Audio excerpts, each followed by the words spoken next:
존경하는 내외 귀빈 여러분, 안녕하십니까? 주 인도네시아 대한민국 대사관과 한국 대한무역투자진흥공사 코트라가 공동으로 주최하는 2023 한 인도네시아 EV 비즈니스 플라자 포럼에 오신 것을 환영합니다.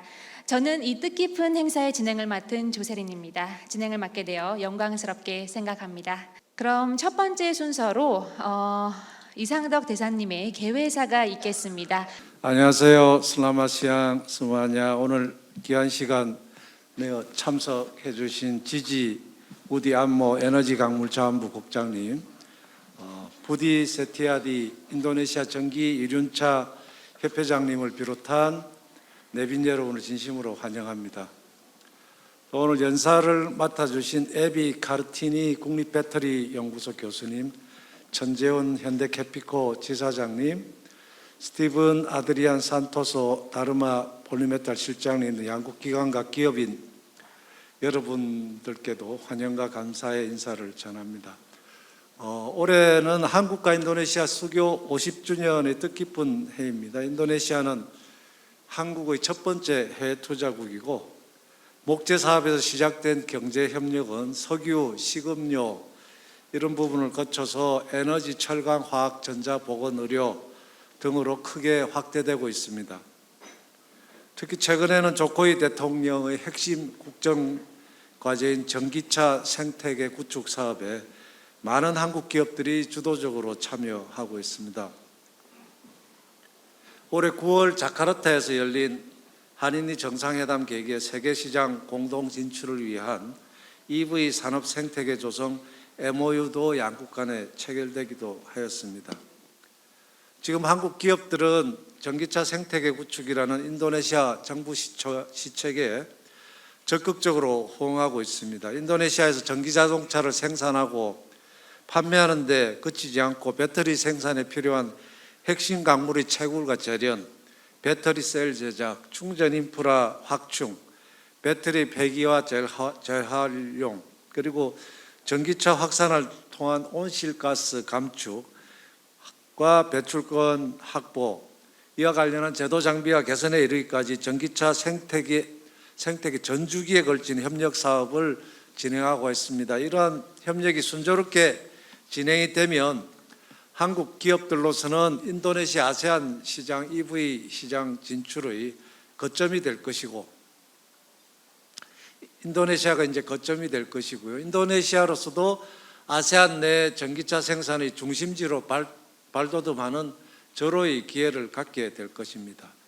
이러한 양국 간의 EV 협력이 상호 윈윈의 결과를 창출하고 중장기적으로 지속 가능한 비즈니스 협력 모델이 될 수 있도록 이제는 우리가 서로 머리를 맞대고 허심탄회하게 의견을 교환해서 힘을 모아야 할 때입니다. 그러한 점에서 저는 오늘 같은 행사 굉장히 시의적절하고 의미가 크다고 생각합니다.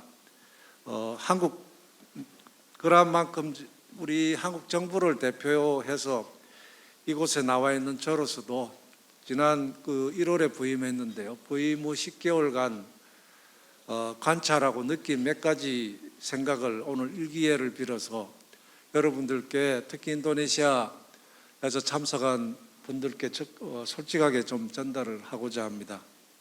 그간 EV 시장 둘러싼 글로벌 환경, 그리고 국제정치 경제 상황을 돌이켜보면 한국 기업들의 인도네시아 EV 생태계 구축 참여는 적지 않은 리스크를 안고 있었습니다. 그럼에도 불구하고 우리 한국 기업들은 인도네시아의 정부의 인센티브 제공, 그리고 제도 개선 약속 등을 적극적인 투자 유치 노력을 신뢰를 하면서 과감하게 이 시장에 투자를 하기 시작을 했습니다. 그리고 지금도 그 과정은 계속되고 있습니다. 현대자동차의 아세안 최초 전기차 생산 공장이 설립이 돼서 이미 가동 중입니다.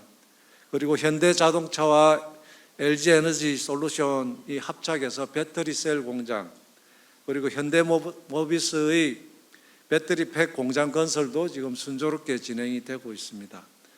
니켈 광산 개발과 재련, 전구체와 양응급제 생산 등 업스트림에서 소위 다운스트림 산업까지를 아우르는 소위 그랜드 패키지 프로젝트를 둘러싸고 인도네시아 당국과 우리 기업들 간의 협의도 막바지 단계를 지금 맞고 있습니다. 저는 이런 투자들이 적기에 이루어지고 또 궁극적으로 이 땅에서의 EV 생태계가 제대로 구축이 돼서 원활히 작동이 되어야 할 텐데, 이를 위해서는 인도네시아 정부가 보다 적극적으로 행정적으로 그리고 제도적으로 지원을 해야 된다는 점을 강조하고 싶습니다. 우리 기업들이 투자 초기에 인도네시아 측에서 약속했던 인센티브와 제도 개선이 상당 부분 이루어진 부분도 있지만 이런 기업들이 적지 않은 리스크를 무릅쓰고 또 투자를 계속하기에는 아직도 많은 어려움을 겪고 있는 것도 사실입니다. 또한 기업들이 수익 규제와 쿼터제로 인해서 생산에 필요한 원자재를 들여오지 못하는 일들도 왕왕 발생을 하고 있습니다. 인도네시아 정부 당국에서 기업 현장의 목소리에 더욱 귀를 기울이고 이들 기업이 제기하는 문제가 타당하다고 판단되면은 신속히 해결되도록 적극 노력해 줄 것을 당부합니다. 그런 점에서 지난 9월에 조코이 대통령님과 우리 윤석열 대통령께서 정상회담을 했고요. 그 자리에서도 양 정상 간에 우리 기업 투자 진출과 관련한 얘기가 있었습니다. 그 당시 조코이 대통령께서 한국 기업의 애로사항을 적극적으로 해결해 주겠다고 약속을 하셨고, 그런 뒤에 일주일도 안 돼서 조코이 대통령께서 그 롯데케미칼 찔레곤에 있는 롯데케미칼 공장을 방문해 주시고 또 바로 며칠 뒤에 그 현대자동차와 LG엔솔 합작 배터리셀 공장도 방문해 주신 것은 굉장히 감사한 일이고 또 앞으로 우리 기업들이 많이 기대를 하게 하는 부분이기도 합니다. 최근 들어서 다양한 분야의 한국 기업들이 인도네시아에 진출을 하거나 또 진출을 준비 중에 있습니다. 이러한 이분들 역시 새로운 시장 진출에 대한 리스크를 염두에 둘 수밖에 없고요. 그래서 그러한 지금 투자를 준비하고 있는 기업들은 지금 EV 시장에 진출한 한국 기업들을 인도네시아 당국이 어떻게 지원을 하고 또 우리 기업들하고 어떠한 협력 관계를 구축해 나가는지 열심히 지켜보고 있을 것입니다. 따라서 EV 시장에서 양국이 어떻게 협력 모델을 구축하는지는 다른 분야 투자에도 불가피하게 영향을 미칠 수밖에 없을 것입니다. 우리 대한민국은 성공적인 산업 발전을 통해서 원조 수혜국에서 원조 공여국으로 탈바꿈한 경험을 가지고 있습니다. 우리 양국이 올해 수교 50주년을 맞았습니다만 앞으로의 50년은 이러한 경험을 함께 공유하고 양국이 동반 성장하면서 동아시아의 미래를 함께 이끌어가는 시대가 될 것입니다. 양국 간의 EV 분야 협력은 그러한 시대를 여는 매우 상징적인 협력 모델이 될 것이라고 생각을 합니다. 오늘 행사에서 유익하고도 건설적인 의견 교환이 이루어지기를 기대합니다. 그리고 이 자리에 참석해 주신 여러분, 그리고 이 행사를 준비해 주신 양국 관계자 여러분들께 심심한 감사의 말씀을 드립니다. 감사합니다. 트리마카시. 네, 감사합니다. 다음은 에너지광물자원부 기기 우리 아트모 국장님께서 환영사를 해주시겠습니다. Selamat pagi. 안녕하세요. 안녕하세요. 감사합니다. So in bahasa, I will speak in saya akan bicara dalam bahasa Indonesia. Yang pertama-tama kami mengucapkan terima kasih kepada Ambassador Mr. Lee Sang-duk, Ambasador Republik Korea untuk Indonesia, yang telah menyelenggarakan acara yang sangat penting pada pagi hari ini dan menjelang siang untuk bersama-sama antara pemerintah Indonesia, pemerintah Korea dan juga dengan sektor swasta. Kita berdiri bersama-sama untuk mencari solusi atau mencari the best way out agar kita bisa visi akselerasi ekosistem electric vehicle di Indonesia bisa segera diwujudkan. Kami di sini juga akan mengucapkan terima kasih kepada Kotra Indonesia, Mr. Director General Korea Jakarta, Mr. Lee Jang-hee. Kemudian juga dari perwakilan Ais Moli Indonesia, Chairman Bapak Budi Setiadi. Dari LG Solution, Bapak Lee Jong-min. Dari Hyundai Motor ASEAN Headquarters, Mr. Lee Yong-tak. Thank you. Kemudian dari Profesor Evi Kartini. Kemudian ada General Manager Hyundai Coffee Co Indonesia, Mr. Chun Jae-un. Dan juga Bapak, Ibu sekalian, para hadirin tamu yang terhormat. Sebelum acara ini tentunya kami sudah menerima undangan dan pagi hari ini saya mewakili Bapak Direktur Jenderal Energi Baru Terbarukan dan Konservasi Energi Bapak Yudo mengucapkan salam kepada Bapak Duta Besar dan permohonan maaf beliau tidak bisa hadir secara langsung sehingga mewakilkan kepada saya selaku Direktur Konservasi Energi untuk menyampaikan speech beliau. Namun sebelum sesi ini kita sudah berdiskusi bersama dengan Bapak Ambasador Mr. Lee. Kita sudah dalam diskusi singkat tersebut kami memahami pesan dan message dari beliau agar kita terus bekerja bersama-sama mendukung percepatan ekosistem EV di Indonesia. Kalau ada kendala, ada isu, kita bisa cari solusi secepat mungkin yang menguntungkan kedua belah pihak, pemerintah dan juga dukungan dari sektor swasta. Bapak Ibu sekalian, kami dari pemerintah akan menyampaikan beberapa poin. Yang pertama adalah ekosistem EV sangat penting di Indonesia karena kita Indonesia telah menjadi net importer minyak sejak tahun 2007.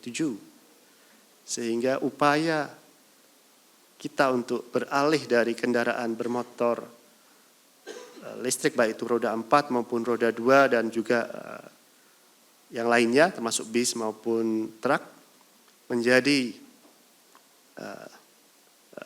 teknologi dan fuel lainnya, terutama kalau kita bicara roda 4 dan roda 2, kita upayakan masuk ke kendaraan listrik. Sehingga hal ini akan mempengaruhi atau mengurangi ketergantungan Indonesia terhadap impor minyak. Hal yang sama yang dialami oleh Republik Korea gitu ya. Jadi bagaimana kita caranya membuat suatu ekosistem kendaraan listrik sebagai solusi untuk mengembangkan industri dan juga membantu kemandirian energi. Kita pemerintah Indonesia memiliki target kalau kita bicara tahun 2030 ada 2 juta kendaraan roda 4 berbasis listrik. Kemudian kalau kita bicara motor roda 2, angkanya jauh lebih besar, 13 juta motor di tahun 2030. Dan kalau kita bicara sekarang, 2023, menjelang ke 2030 masih punya sekitar 7 tahun lagi, atau kurang, karena ini sudah hampir akhir tahun gitu ya. Apa yang sudah kita lakukan dan apa gap yang harus kita selesaikan bersama-sama. Pemerintah tentunya sudah memiliki payung hukum. Yang pertama adalah Peraturan Presiden nomor 55 tahun 2019 yang memberikan payung hukum percepatan ekosistem kendaraan bermotor listrik berbasis baterai atau EV gitu ya. Untuk road transportasi jalan. Peraturan Presiden ini sangat penting karena ini akan menjadi payung hukum pengembangan dan juga strategi investasi. Kami mengucapkan terima kasih kepada Bapak Ambasador dan juga pemerintah Korea dan juga dari swasta, dari Hyundai maupun dari LG Solution dan juga yang lainnya yang telah menggunakan peraturan Presiden tersebut sebagai payung hukum untuk investment decision di Indonesia. Kita sudah melakukan pernah factory visit ke pabrikan Hyundai Ioniq yang ada di Karawang dan Cikarang ya, perbatasan kedua wilayah tersebut. Dan kita harapkan nantinya juga LG Solution bisa membantu mengubah atau memberikan nilai tambah terhadap cadangan nikel di Indonesia, terutama yang ada di Sulawesi, menjadi produk katot, anode, dan juga nanti pada ultimate-nya adalah menjadi baterai. Baterai ini sangat penting Bapak Ibu sekalian karena Indonesia memiliki cadangan nikel terbesar di dunia yang tadi sudah disampaikan oleh yang terhormat Bapak Ambasador Mr. Lee. Kita sebenarnya memiliki cadangan laterit 40 juta ton. 46 juta ton. Dan kita harapkan itu akan cukup untuk memenuhi tentunya, baik itu untuk kebutuhan dalam negeri maupun di level regional. Gitu. Kalau itu semuanya diubah menjadi produk baterai, nikel kadmium atau teknologi lainnya gitu ya. Yang intinya adalah harapan kita, hilirisasi ini tidak hanya mengoptimalkan dari sisi nilai ekonomi, tentunya ini akan menciptakan lapangan kerja baru, dan juga meningkatkan PDB Indonesia, namun juga ini akan menjadi akselerator atau katalisator dalam program akselerasi ekosistem electric vehicles di Indonesia. Sebagai upaya tindak lanjut dari Perpres tersebut, pemerintah juga sudah mengeluarkan beberapa program terutama di tahun ini. Dan fokusnya memang yang paling besar adalah di roda 2 ya. Ada 2 kementerian, Kementerian Industri dan Kementerian ISDM gitu ya. Saya di sini dari Kementerian SDM menyampaikan bahwa di Kementerian SDM memiliki program 200.000 conversion program. Jadi kita ingin mengkonversi jumlah motor bakar yang saat ini beredar di pasaran, beredar di masyarakat, yang jumlahnya itu sekitar 124 juta kendaraan. Dan kalau kita tidak melakukan upaya untuk mengkonversi itu, 124 juta ini mengkonsumsi lebih dari BBM atau minyak yang diproduksi secara domestik. Kita bicara di angka 600.000 barel per day. Gitu. Kalau kita konversi satu motor ini mengkonsumsi 1 liter per day, kita kalikan dengan jumlah total 124 juta tadi, itu melebihi dari konsumsi minyak nasional. Inilah salah satu kenapa Kementerian SDM sangat concern, sangat dedicated untuk merubah sebagian 124 juta existing motor ini menjadi dikonversi menjadi kendaraan listrik. Sudah ada program 7 juta yang diberikan, tadi kita sudah diskusikan 7 juta rupiah yang sudah disampaikan. Tadi disampaikan belum cukup gitu. Nah, kita cari solusi, kalau belum cukup apa solusinya gitu.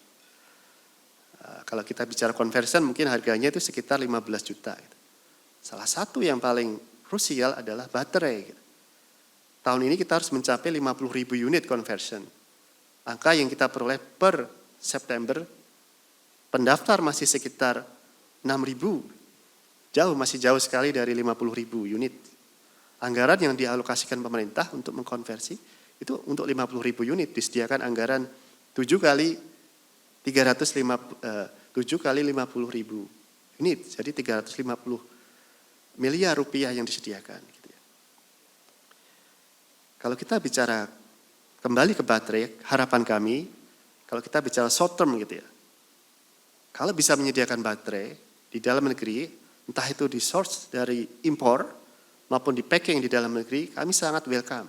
Kami harapkan LG Solution mungkin dengan yang lain bisa memberikan solusi mungkin di tahun depan karena kita masih punya target totalnya 200.000 unit 2023-2024. Kalau ada baterai yang bisa disediakan menjadi nanti digunakan untuk program konversi, ini kami sangat berterima kasih dan tentunya ini juga business opportunity yang sangat bagus. Yang kedua, kami sampaikan bahwa pemerintah Indonesia, kami berterima kasih sekali lagi kepada pemerintah Korea karena di tahun 2022 sampai dengan 2026 nanti kita punya kerjasama dengan Kiat Korea Institute for Advanced Technology. Untuk menyediakan ini semacam grant sekitar kalau di ekuivalen sekitar 13 juta US dollar untuk menyediakan 30 unit EV roda 4, 60 unit roda 2 dan berikut charging station. Nah, inilah upaya-upaya kerjasama untuk akselerasi ini sangat penting dan kami sangat appreciate. Yang perlu kita lakukan bersama-sama selanjutnya adalah bagaimana kita bisa mensinkronkan upaya akselerasi baik di sisi pemerintah maupun swasta maupun partner country seperti dengan Korea menjadi satu program yang terintegrasi sehingga target kita di 2 juta maupun 13 juta motor maupun mobil roda 2 juta roda 4 di tahun 2030 maupun 13 juta motor di tahun 2030 nanti bisa tercapai. Tentunya masih banyak hal yang perlu kita selesaikan bersama-sama, tidak bisa serta-merta diselesaikan dalam satu event ini, tapi kita siap untuk follow up. Karena ini ada kepentingan kedua belah pihak, baik dari sisi pemerintah Indonesia, sisi pemerintah Korea, maupun dari seluruh stakeholder, baik di sektor, di kita ada state-owned enterprise, dari Korea ada private company, kita siap untuk bekerja bersama-sama dengan visi menciptakan Indonesia sebagai regional hub untuk EV manufacturers, baik roda 4 maupun roda 2. Demikian yang dapat kami sampaikan. Terima kasih. Assalamualaikum warahmatullahi wabarakatuh. 바이, terima kasih atas welcoming speech-nya. 네, 그럼 다음으로 코트라 자카르타 무역관의 이장희 관장님의 축사를 들어보겠습니다. Assalamualaikum warahmatullahi wabarakatuh. Selamat pagi. 안녕하십니까. 코트라 자카르타 무역관 이장입니다. 한국 인도네시아 EV 비즈니스 플라자 개최를 위해 협조해 주신 이상덕 주 인도네시아 대한민국 대사님, 기기우디 안모 인도네시아 에너지 광물자원부 국장님, 부디 스티아티 인도네시아 전기 이륜차 협회 회장님, 현대자동차 이영택 부사장님, LG 에너지 솔루션 이종민 상무님께 깊은 감사 인사를 드립니다. 또한 오늘 포럼의 연사를 맡아주신 에비 카르티니 국립배터리연구소 교수님, 천재윤 현대캐피코 인도네시아 지사장님, 스티븐 아드리안 산토스 다르마 폴리메탈 실장님, 그리고 포럼 및 상담에 참여하신 양국 기업인 여러분께도 환영과 감사의 인사를 드립니다. 오늘 행사는 이 분야 양국 기업 간의 산업협력 확대를 위해 마련됐습니다. 주 인도네시아 대한민국 대사관과 코트라는 인도네시아 에너지 광물자원부의 적극적인 지원에 힘입어서 전기차 부품, 전기 오토바이, 충전 인프라 등 관련 양국 기업 60개사 간 약 180건의 B2B 상담을 준비했습니다. 모처럼 이번 행사를 통해 참석하신 모든 분들이 새로운 도약과 발전의 기회를 찾으실 수 있기를 희망합니다. 금년은 양국 수교 50주년이 되는 해입니다. 인도네시아와 한국이 1973년 교육을 시작한 이래 교육 규모가 약 130배까지 증가하는 눈부신 성과를 거두었습니다. 이러한 성과는 양국이 무역과 투자 분야에서 상호 윈윈할 수 있는 호혜적인 파트너십을 유지해왔기 때문에 가능한 일이었습니다. 혼자 가면 빨리 갈 수 있지만 우리 함께 가면 멀리 있다는 말이 있습니다. 오늘 행사를 계기로 EV 분야에서 인도네시아 한국 간 정부와 기업 간 협력이 한층 깊어지고 양국이 함께 발전하는 새로운 50년이 앞으로도 펼쳐지기를 기대합니다. 와살라말리쿰 와르마툴로히 와바루카투 데리마카시 감사합니다. 네, 감사합니다. 다음으로 인도네시아 전기 이륜차 협회 부디 스티아디 회장님의 축사가 준비되어 있습니다. Bismillahirrahmanirrahim. Assalamualaikum warahmatullahi wabarakatuh. Shalom, Om Swastiastu, Namo Buddhaya, dan salam kebajikan dan salam kesehatan untuk kita semuanya. Yang saya hormati His Excellency Duta Besar Korea di Indonesia, Mr. Lee Sang-deok. Yang saya hormati Direktur Konservasi Energi dari Kementerian Energi dan juga Sumber Daya Mineral, Pak Gigih. Yang kami hormati pula General Director of Kotra Jakarta, Mr. Lee Jang-hee. Berikutnya yang saya hormati pula Ibu Evi Kartini. Saya lihat Ibu hadir tadi dari Founder of National Battery Research Institute. Kemudian yang kami hormati pula Pak Chun Jae-un dari General Manager of Hyundai Kevico Indonesia. Yang saya hormati pula dari Pak Steven dari Dharma Polymetal. Kemudian yang saya hormati tadi saya lihat juga Pak Tenggono dari perwakilan ya dari Wuling juga Pak, tapi juga Pak Tenggono juga dari asosiasi juga. Kemudian yang kami hormati pula Bapak Ibu sekalian yang tidak bisa saya sebutkan satu persatu, ada beberapa industri dari sepeda motor listrik juga yang hadir dan juga termasuk kendaraan roda 4 yang hadir, juga pelaku konversi juga hadir di sini. Bapak Ibu sekalian, pertama sekali kami ingin mengajak kepada kita semuanya untuk mengucapkan puji syukur atas rahmat dan kesehatan yang diberikan kepada kita, sehingga pada pagi hari ini kita bisa menghadiri acara yang sangat baik pada pagi hari ini. Bapak Ibu sekalian, semenjak tahun 2019, Indonesia dan saat itu kami selaku Dirjen Perhubungan Darat, namun demikian kami sekarang menjadi Ketua ASMOLI karena diminta oleh beberapa brand yang kemudian melihat bahwa saya dari awal mengawal menyangkut masalah regulasi untuk sepeda motor listrik dan juga kendaraan listrik di Indonesia, termasuk juga di konversi. Setelah Perpres 55 tahun 2019, di mana dalam Perpres juga ada amanat dan semangat yang dibangun oleh pemerintah Indonesia, yaitu menyangkut masalah investasi dan kemudian kemudahan kita untuk mendapatkan baik untuk pengemudinya atau masyarakatnya, termasuk juga adalah untuk industrinya.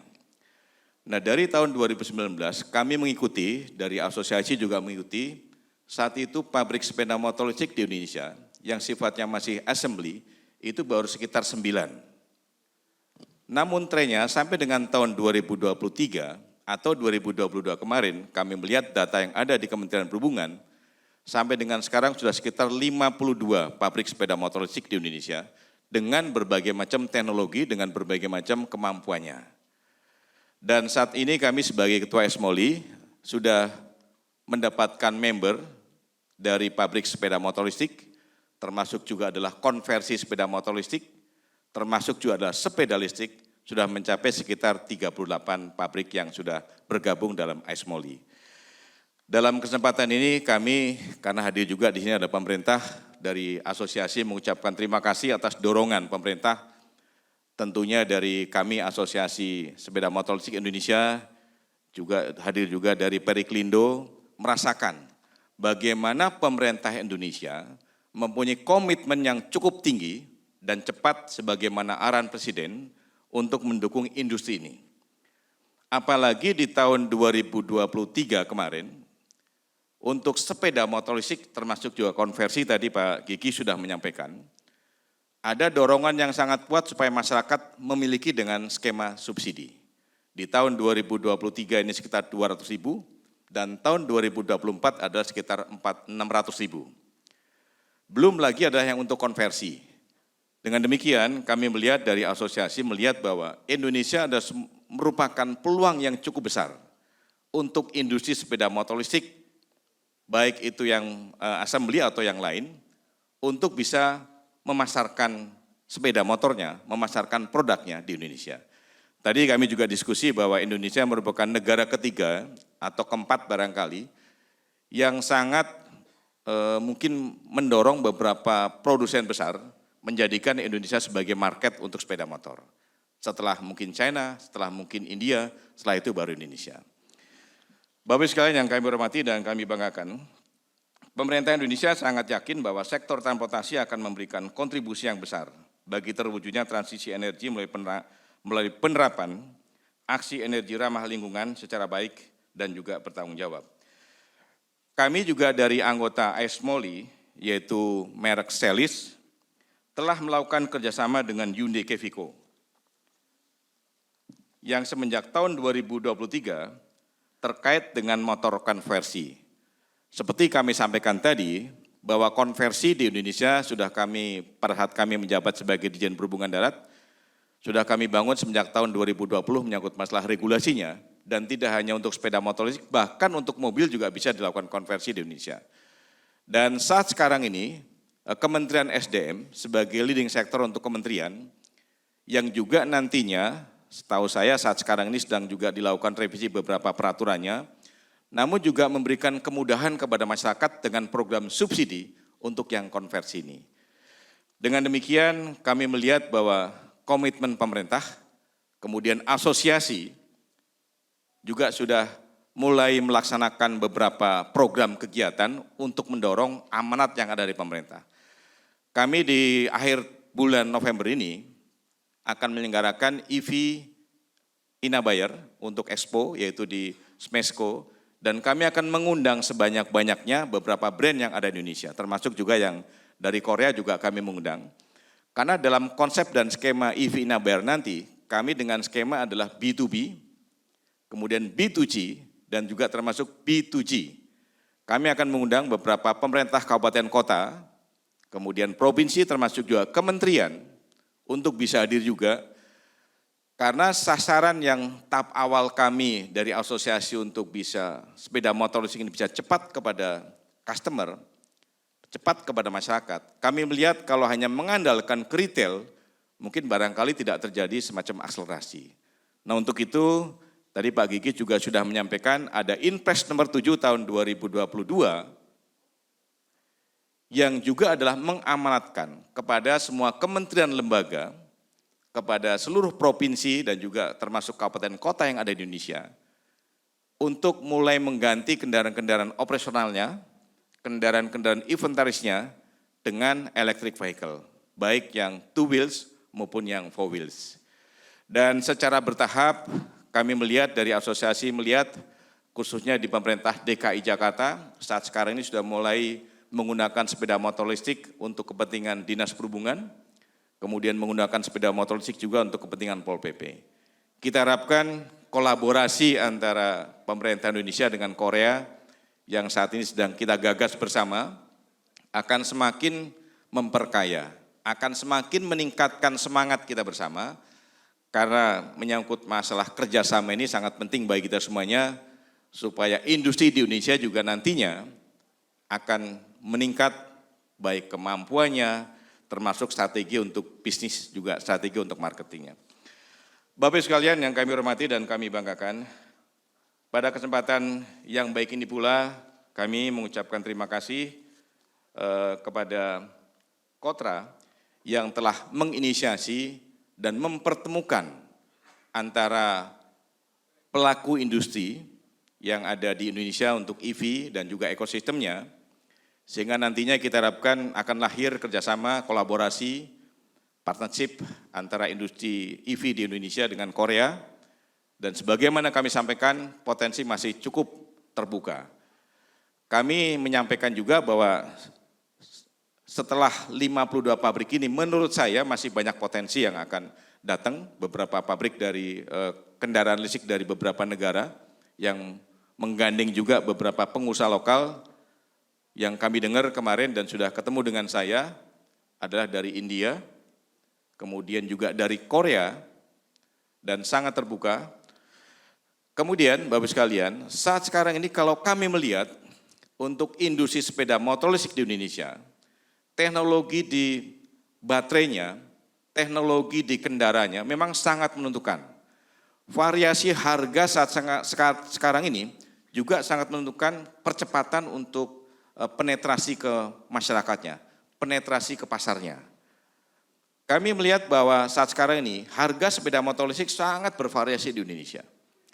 Ada yang kisaran dari 10 juta sampai dengan 20 juta, ada yang kisaran 20 juta sampai dengan 30 juta, dan 30 juta sampai dengan 40 juta, bahkan yang sampai 40 sampai dengan 100 juta. Namun kalau kami melihat trennya, yang paling banyak diminati masyarakat, tentunya dengan teknologi baterai yang berbeda. Kalau bahannya ada lithium dengan SLA, harga yang di bawah 20 juta saat sekarang ini memang menjadi banyak peminatnya di masyarakat kita. Dan artinya memang pemerintah sudah menyampaikan kepada AS MOLI untuk memberikan edukasi kepada masyarakat. Kalau harganya mungkin di bawah 20 juta atau di bawah 15 juta, berarti baterainya sebagian besar menggunakan baterai SLA. yang mungkin kapasitas kilometernya, kemampuannya dan sebagainya akan berbeda dengan yang litium. Kemudian teknologi di chargingnya di Indonesia saat sekarang ini berkembang ada dua, yaitu yang charging langsung dengan listrik atau yang kemudian menggunakan baterai swap. Ada 3 merek di Indonesia saat sekarang ini untuk yang sepeda motor listrik sudah menggunakan baterai yang swap. Dan kalau kita melihat trennya di antara program subsidi yang sudah sampai kepada masyarakat, kalau kami melihat memang saat sekarang ini yang paling banyak peminatnya adalah baterai yang swap. Ada 3 merek yang kami sampaikan tadi. Namun demikian dengan berbagai model, teknologi dan sebagainya, apalagi didorong dengan adalah subsidi pemerintah, sebetulnya yang paling penting bagi kita semuanya yang hadir di sini adalah memberikan pembelajaran, memberikan edukasi kepada masyarakat bahwa program ini adalah merupakan agenda nasional untuk menjawab tantangan di mana menyangkut masalah pemanasan global saat sekarang ini menjadi PR kita bersama. Kami dari AS MOLI akan memberikan dukungan yang penuh kepada semua pelaku industri untuk bisa berproduksi dan bahkan saat sekarang ini Indonesia sudah melakukan ekspor sepeda motor listrik dan sudah menjalin kerjasama dengan beberapa negara terutama dengan Malaysia. Ada juga anggota kami yang sekarang sudah mengekspor sepeda motor listrik ini dari kita ke beberapa negara yang ada di ASEAN terutama. Bapak sekalian yang kami hormati dan kami banggakan, saya kira mungkin itu saja yang bisa kami sampaikan. Sekali lagi kami terima kasih dan mudah-mudahan teman-teman yang sudah menjadi member kami yang hadir saat sekarang ini bisa memanfaatkan momentum ini untuk meningkatkan dan terutama untuk kerjasama dalam rangka meningkatkan kapasitas produksi, juga dalam rangka untuk alih teknologi yang tentunya menurut saya setiap tahunnya, bahkan tidak setiap tahun, setiap bulan pasti akan berkembang cepat. Demikian yang bisa kami sampaikan. Sekali lagi terima kasih. Selamat siang. Wassalamualaikum warahmatullahi wabarakatuh. Om Santi Santi Om. 이제 다음으로 LG 에너지 솔루션 이종민 상무님의 축사가 있겠습니다. 안녕하십니까. LG 에너지 솔루션에서 아시아 지역 마케팅을 총괄하고 있는 이종민 상무입니다. 오늘 코트라 주관 EV 파트너십 비즈니스 플라자 한인니 EV 협력 포럼에 참석해 주신 인도네시아 정부 부처, 기업, 그리고 대한민국 기업 여러분들과 이상덕 주 인도네시아 대한민국 대사님, 코트라 자카르타 무역관 이장희 관장님, 기기우디 담모 인도네시아 에너지 광물자원부 국장님, 부디스티아디 인도네시아 전기 이륜차 협회장 회장님과 관계자분들께 깊은 감사 인사를 드립니다. 저희 LG 에너지 솔루션은 글로벌 배터리 개발 공급사로 시장을 리드하는 기술력을 바탕으로 EV 마이크로 모빌리티 에코시스템에 적용되는 핵심 배터리팩을 성공적으로 개발하여 양산 중에 있으며 대한민국 BSS 정부 지원 사업에 적용되는 배터리팩의 70% 이상을 공급하고 있습니다. 또한 인도네시아에서 현대 캐피코 및 관계 협력사와 컨소시엄을 구축하여 작년부터 인도네시아 발리에 PLN, 텔콤, 그랩과 BSS 연계 전기 오토바이 실증 사업을 진행하였고 이에 대한 결과로 E3 모빌리티의 PLN 운영 차량 공급 계약 체결 및 차량 운영에 적용되는 배터리 교환 스테이션의 배터리팩 공급을 진행하고 있습니다. 향후 당사는 인도네시아 전기 오토바이 시장의 발전과 안정적 생태계 구축을 위해서 개선된 성능의 배터리팩 개발하는 등 최선의 노력을 아끼지 않겠습니다. 인도네시아와 대한민국 간의 협력을 통한 EV 협력 포럼에 참석해 주신 여러분들께 다시 한번 감사드리며 본 행사를 준비해 주신 코트라에도 깊은 감사의 말씀을 전달드립니다. 감사합니다. 네, 이제 양국 간 EV 산업의 지식 공유의 여정을 시작하겠습니다. 그 첫 번째 발표로 인도네시아 국립 배터리 연구소 에비 카르티니 교수님을 모시고 한국과 인도네시아 간의 파트너십을 통한 인도네시아 배터리 및 EV 에코시스템 발전 방향을 주제로 발표를 듣고자 합니다. 네, 그럼 교수님 발표 부탁드리겠습니다. First of all, I would like to thank to all the first of all to Kotra for inviting me in this such amazing or precious moment for Korea Indonesia. the Honorable Ambassador of Korea, Mr. Lee Sanjok, Bapak Gigi Odiatomo dari SDM, Mr. Lee Jiang-hee, Director General of KOTRA, Mr. Budi Setiadi, Chairman of Indonesia Electric Motor Industry Association, Mr. Lee Jong-min, also Mr. Chun Jae-un, Mr. Stephen, and all the participants that I cannot mention one by one. So I have the task to give about what should give, about the Indonesia and Korea. Developing battery EV ecosystem in Indonesia through Korea and Indonesia partnership. If we talk about EV, we must talk about battery. Battery is the heart of the EV, right? There is no EV without battery. So I would like to introduce first about the NBRI. Because EV need a battery, so I think the battery also need to be researched and investigated. So I come from National Battery Research Institute.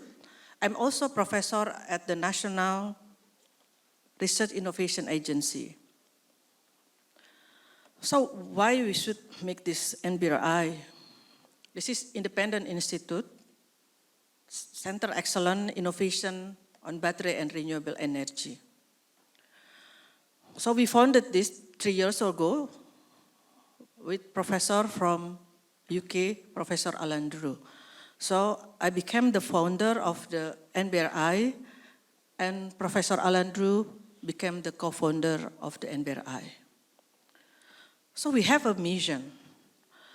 Our mission, we want to gather all the stakeholders on battery, because if you talk about battery, you start battery from mining, upstream, from manufacturers, application, standardization, even you have to discuss about human resources, education.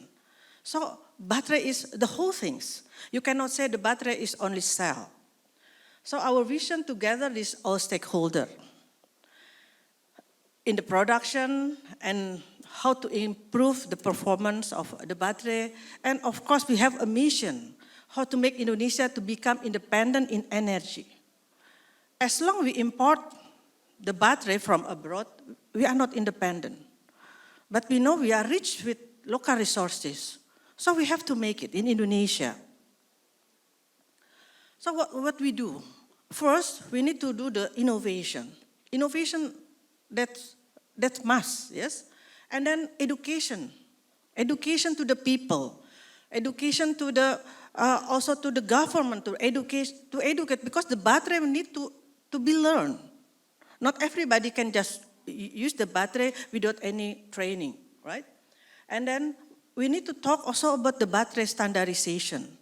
Because currently so many coming from abroad, so what is the standard for Indonesia that can adapt all this situation, the ecosystem? Of course, the application, not only for EV, for renewable, and then we do some event, and we do concerns about the publication, because some researchers need that, and also some social impact. So this is the activity we do is, we have the collaboration with Future Battery Industry Australia that we signed last September.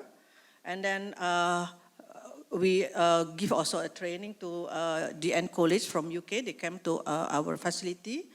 And we have also signed the MOU among the Asian, among Thailand, Singapore, Philippines, and also Malaysia. And last week, I went to visit also FinFast in Vietnam. And 2 weeks ago, I visited also Japan. What do they have facility? Because we want to learn what is the best for Indonesia. Also, we have collaboration. And then the last that we do together the whole is that beginning of August.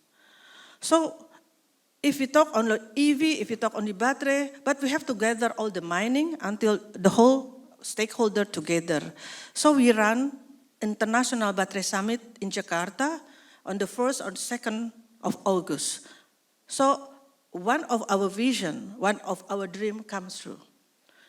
So coming also from APNI, Mining Association, from Kemenkomarsos, and always we start with the government because anything, even the business, we have to know what is the situation, what the government need. So if we talk about the mining, so we need the ESDM, Energy Mineral Resources. If you want to talk investment, we have to ask BKPM. So if you want to talk to make the manufacture or production, maybe with the Ministry of Industry, and so on. So this is that we have to gather the whole thing to ask more complete picture. And then, yeah, thank that at that moment, we could invite 172 industry in one state, from mining until the education, until training and standardization. Okay, this is one of our activity. But why we have to talk about this currently? Because the government Indonesia commit to the sustainable development. So President Jokowi has given this regulation number 55 to 2019 to accelerate the battery electric vehicle. Why? Because Indonesia commit to the Paris Agreement. Indonesia commit to the energy transition. And Indonesia also want to reduce the carbon dioxide for the sustainable development. So why there is a relation, the battery and decarbonization? Because the carbon dioxide, 16% coming from the transportation. So, if we have the transportation 16%, if we can reduce that with EV, so it means indirectly we reduce the carbon dioxide. This is why the EV very important. Of course, the industry also, we have to change the industry using the green energy. So that the carbonization will be a part of the sustainable development goal. So battery become a core technology to realize the energy transition of broadened energy access around the world. If today we have shut off or blackout with the PLN, we still can have to communicate. We can still communicate, right? Yes? So what happens if I ask you not to use the battery within 1 day? You have the light, but you cannot communicate. So battery is very important in daily life, not only EV, all the electric devices using the battery. But the battery not only used only for EV, the battery not only used for energy storage. It's been used for any storage, yes, from not only vehicle, submarine, also for telecommunication, also for if we have this rural area, you need the battery. So the battery become very, very important. So previous, Pak Budi mentioned about SLA, lead acid. It's okay, Pak, using lead acid. But you know the problem? Can you see here? The lead acid, the capacity is a fifth of the lithium.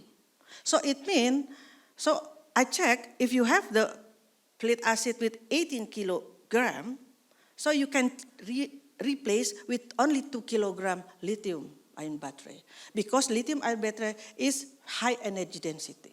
So therefore, and the others, lead acid like our Aki in the car, it cannot last more than 2 years. So you have to maintain, you have to change. So this is our problem actually. So we have to start even, the street style lightning, yes? You have to replace and then you have to change if you use lead acid. But with battery, maybe it lasts more than 5 years, right? Yes, from LG. It can last until 8 years. So this is why we need lithium. But how about the market outlook? The global EV battery not only swept for all always increasing. Yes? And then how about in Indonesia? So it already mentioned from Mr. Gigi that Indonesia planned in 2030 about 14 or 13 million of two-wheel EV, right? And 2 million four-wheel EV. It only 7 years, less than 7 years, but currently less than 1 million we have, only 1,000. So there is a gap. How do we reach that? Should the acceleration reduce? And the government make this incentive. The government will, of course, open for the investor to come. But I think the most important, how we educate we have to educate the people, masyarakat. We have to educate them. We have to teach them. We have to tell them that is important. If you want to help the world reducing carbon dioxide, you can use the electric vehicle. You can use solar energy at home. So this is the contribution from the individual. So this education, we need that. Yes? Okay. So what we have done for this? First, I would like to thank also Mr. Chen. So we have discussed what is current going on in the standardization in Korea. Yeah, last week I learned about the standardization in Japan and also in Vietnam. What best for Indonesia? Currently we are discussing about that. So we have to learn from other countries because Korea have ahead of us. Korea has already produced the EV. Korea has already far beyond us because you have already made the battery, right? So Indonesia have to learn. Even if we have local resources, but we need to catch up to provide them. Yeah. So this is one of the collaboration. Yes, we have the lectures, and then you come from Korea to share with us. And the others, we think also how important standardization. So we gather from Kemenko Marves, Ministry of Industry, and also BSN, and also some stakeholder from industry to discuss what best for Indonesia. I can tell you why we need standardization later on. So what is the ecosystem of EV? Okay, you can start from upstream or you can start also from downstream. So if you have here, is there light here? Okay. Okay, you start from mining, okay? This is the most important. Indonesia, yes, we have nickel ore. From nickel ore, you can have also the cobalt. And then we have also mangan in Indonesia, but we don't have lithium. We still need another country. We still need Australia or China or maybe Argentina or Chile. And this should be processed. We call this the upstream part.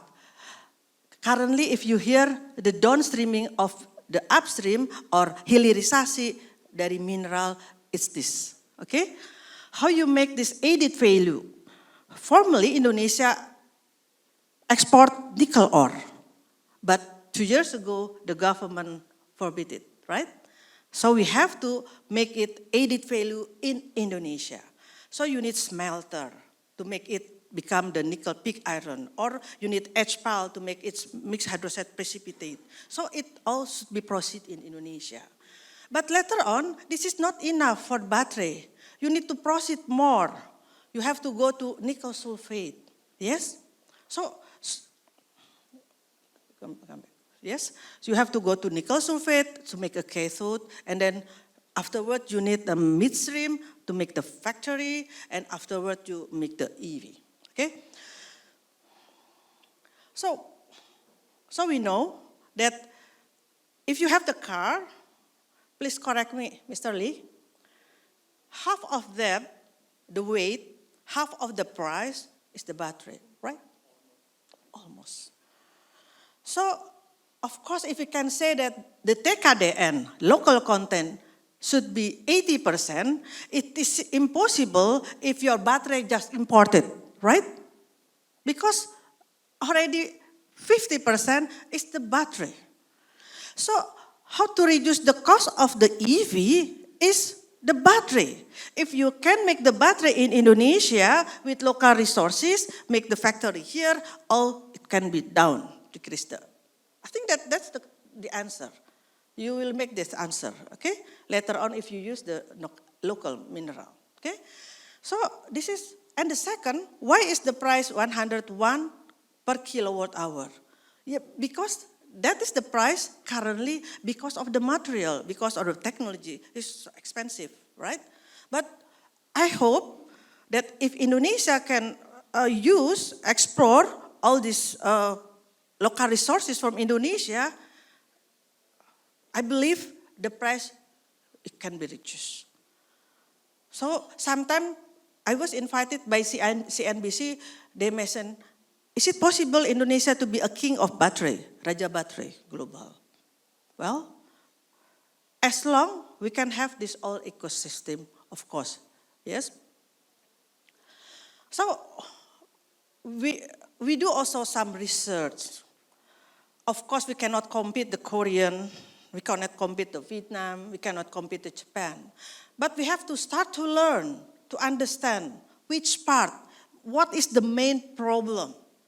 So our research will concentrate on how to make the cathode, okay, even only pilot plant, and the other is about recycling. The two parts is very important. So if we do the research, we have to do the innovation and later on the scale up. Who knows, from Korea will invest our technology. This is really Indonesian technology. Because I think if you talk only nickel to be cathode, but how the process we cannot see where, okay? So we have to start it, okay? Why nickel is important? In one battery, okay, in one car, we have 50% is the battery. If we talk in one cell of battery, 31% is the cathode, okay? Of course, you have the other material. You have the anode, you have the electrolyte, 31%. Okay, this cathode determine the capacity. Why you have to change with nickel base? Of course, you can use the LFP without nickel, okay? It just shows. But you have, for example, if we make the battery with 100 kilowatt hour with nickel base, you can have this volume, okay? But with LFP, you can make the same, but with this volume, okay? So you have to choose which one you want to apply. If you want to apply with BSS, storage system, it's okay. You just put because you don't carry it. You can use the non-nickel base. But if you want to use for the EV, you want to the light, right? Light battery, you want fast, etc. So this nickel become very important, okay? And the more nickel, the more capacity increasing, yes? Formerly, 111 is 1/3 nickel, 1/3 cobalt, 1/3 mangan, have only 120 milliampere hour per gram, the density. But if you increase to high-risk nickel, 811, it become almost 200 milliampere hour per gram. So this is make different. Even if you have in one bottle the same, if the material more nickel, you will have higher capacity. So it means reducing also the volume. So this is actually the reason why we need to do this research, right? And the other, the most important, if you can change from nickel ore to become first to the MHP, mixed hydroxide precipitate, it already increased like 10 times added value. And if you have to go to from MHP, yeah, this is the green one, nickel sulfate, you have the added value about 15 times.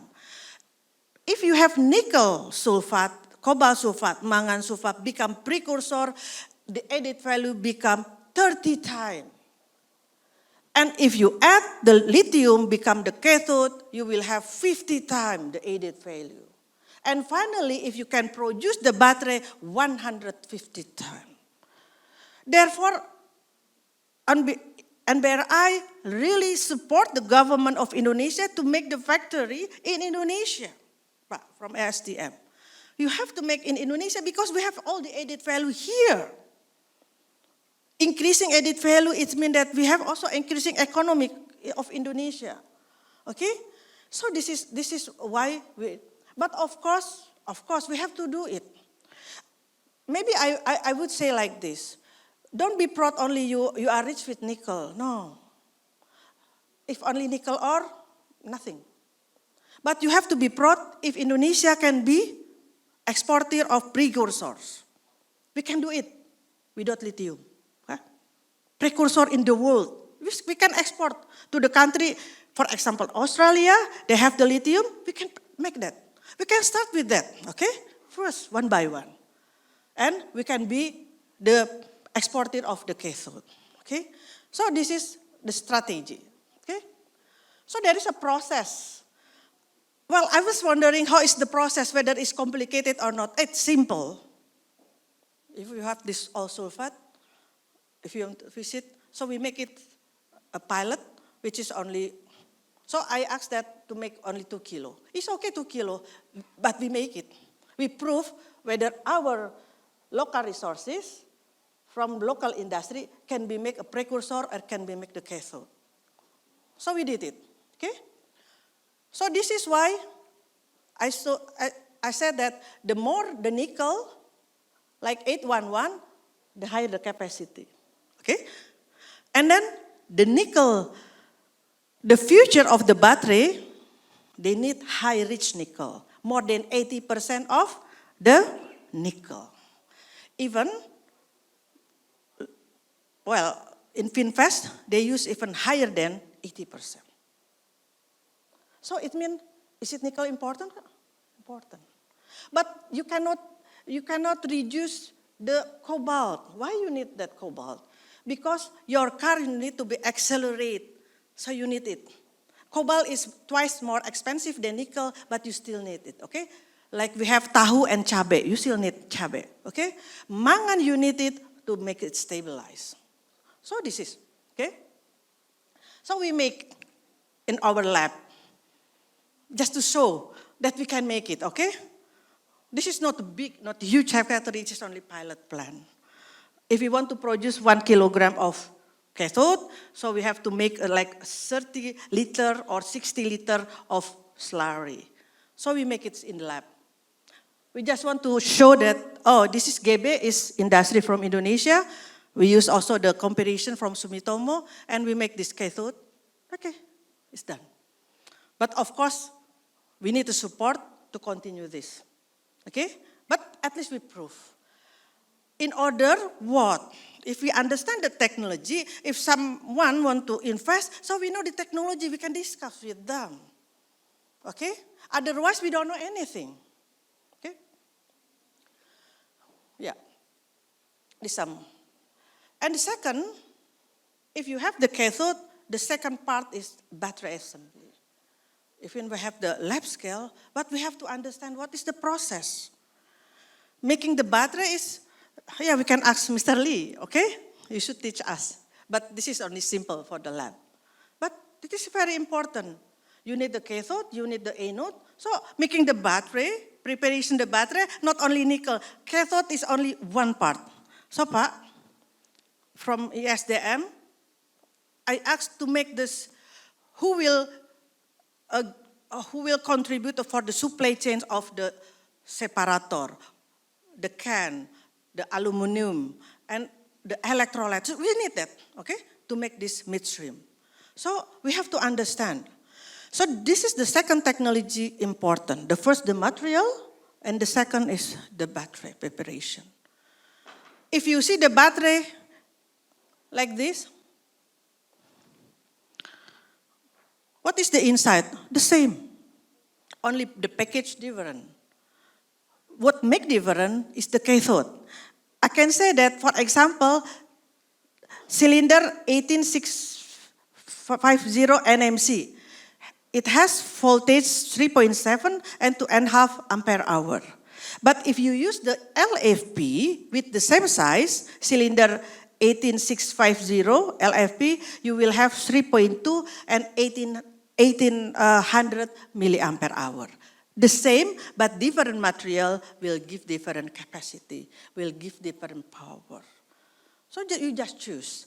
If you want to use for tablet, you use pot shell. If you want to use for the BSS, normally they use the prismatic. The blue one is the big one, prismatic. So only the cylinder cell. You can ask 18, it means that diameter 18, 6.5 is the length. But currently the technology moved to 21,700, right? Why? Because you want to reduce the volume, the number of the cell. By increasing the cylinder, so it means you increasing the cathode, you increasing the number of the capacity. For example, you can see here 21,700, you can have 5,000 milliampere hour. But please, if you find somewhere written 16,000 or more than 6,000, it's hoax. It's fake, okay? Don't trust it. You should keep the LG or Samsung or Sony, even they will not put that, okay? Because it's impossible to have that, right? Okay. Okay, they're always increasing demand, not only the battery, of course the car, but how do we know the battery? Normally, if you run the battery, the battery run out. It means the voltage actually run out. Do you know the capacity of the battery? You don't know. This is the problem. This is actually the problem of the battery. What you see full is actually the BMS will read the voltage full. And then discharge, it never full, or discharge will never also zero. Okay?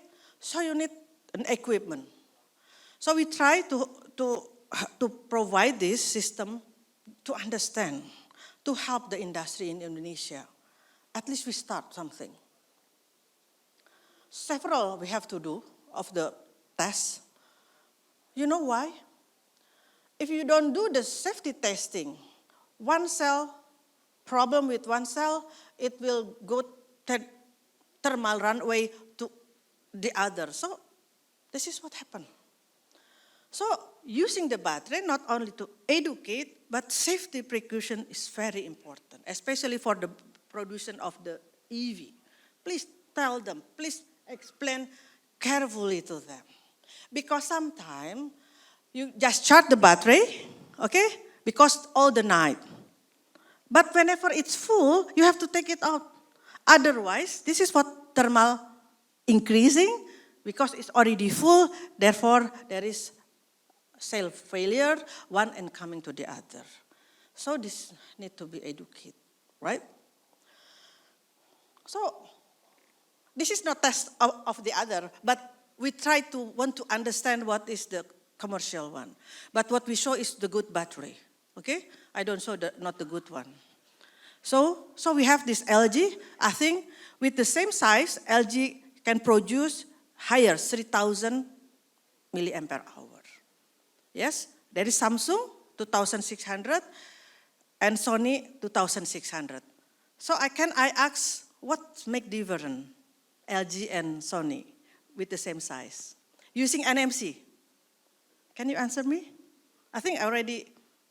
What make different?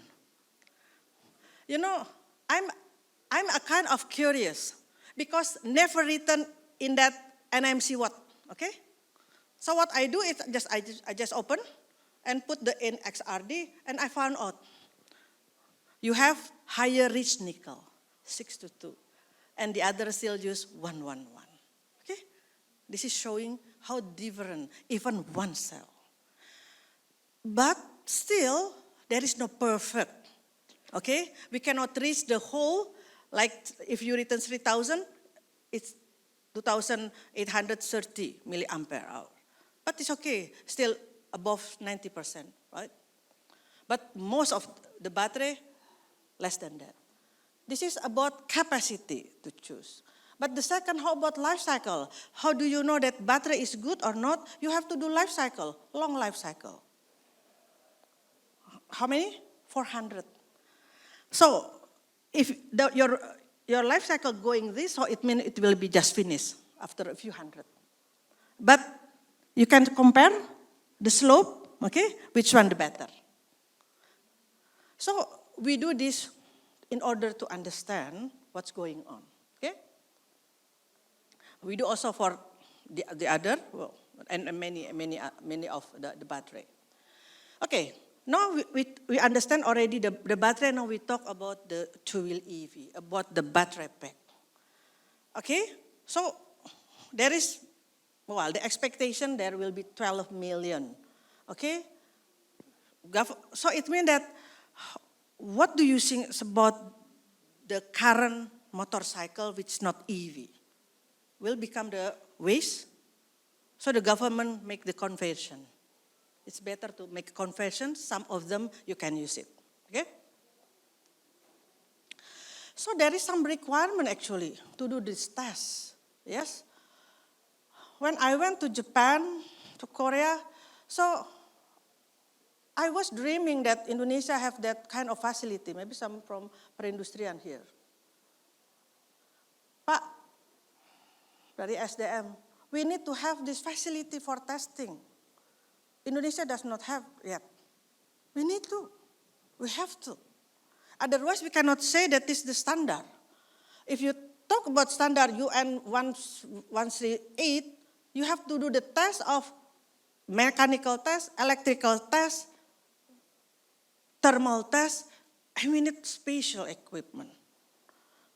So I think I asked to the investor to do this because this is part of our business, part of the ecosystem. Okay?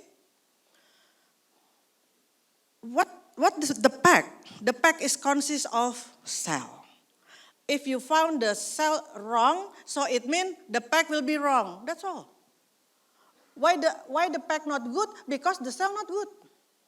So there is time for you, before you making the pack, you have to do the grading, selecting. Each cell you have to check. If the internal resistance not good, you have to throw away. Otherwise, your battery will show, okay, it look like full, but it will finish inside. So you have to do this. It takes time. Who will do this? But we have to do this if we want to have a good battery. Otherwise, this is what happened again. Okay? Be careful. Get short because of the thermal, internal resistance, because of the thermal. Okay? So, we do concern, so we discuss what should be for Indonesia. We invite the deputy of BSN to discuss about the standardization. Yeah, it was a few weeks ago. I think we invite also from Kemenkomarsas and also from Kemenperin. There is some standards. Okay, standard is there. But when we do the study, only two kind. First, swap. Swap, it means you can take it, but not only remove. Remove some of the charging, also remove, but you cannot just replace. Okay? So this only two kinds. I think Indonesia going to more to swap. No swap station. Both need charging station, but one name is battery swap station (BSS). The other charging station. So we do the study to the customers. Okay, what do you prefer? Whether swap or charging? Okay, so we ask the ojol, yes, drive, go because they use it. Some prefer swap because it's simple. Take only few minutes, you replace. But they are wondering about the quality. That's the question. But the second, about charging, because they can charge anywhere. But the problem, it takes time. So life is choice. You can choose whatever preference, okay? But I think whatever you choose, both swap or charging, the same answer is whether the infrastructure of charging or BSS everywhere. So could you imagine if one motor produce a battery, a motor, and a swapping station? So how much do you need to invest to the whole Indonesia? Okay? We cannot do this. Too much. You have to provide everywhere. So it means that even the same charging station, it means that we have to gather, Indonesia have to gather to make standard, at least universal swapping station, universal charging station. That we have to make it. We learn from Korea, we learn from others, but what the best for Indonesia? Like the same, you use the car, any car you use. You go to Pertamina, SPBU. Do you think about the connector? You know. That should be also for EV. In EV should be like that, okay? So you go anywhere, you can charge anywhere, or you can change anywhere. That's all. In order to accelerate the EV, okay? To make it easier. So we do this swap. So I heard from Pak Budi, there are 53, yes? No, 52 or something of the company. Have you studied about the battery pack, Pak? About that produce?